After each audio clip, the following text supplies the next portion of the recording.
Hello, this is Ian Stewart, Chief Economist at Deloitte, with some thoughts about what we're likely to see in the spring statement.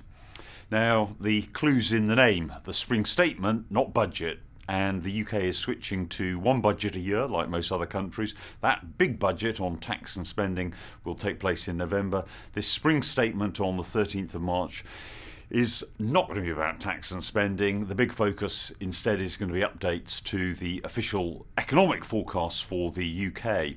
Now, since the last forecasts were published in November, there's been some good news.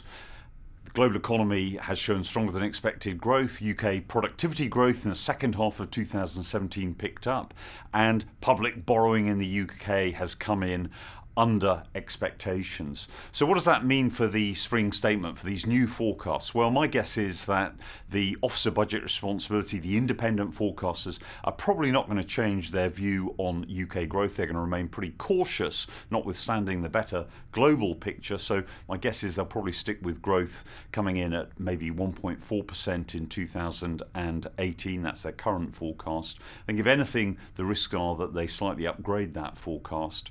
In terms of productivity, where in November the Office of Budget Responsibility struck a really downbeat note saying that they had revised down their long-term expectations for productivity because of the consistently weak performance of productivity since the crisis.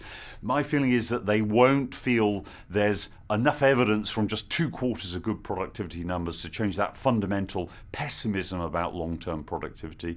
The good news comes in terms of public borrowing.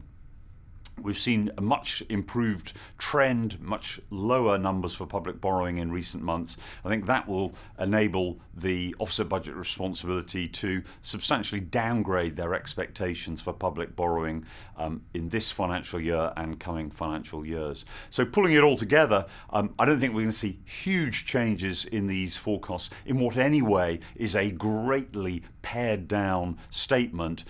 Probably the big news is going to be in terms of better outlook for public borrowing in the UK.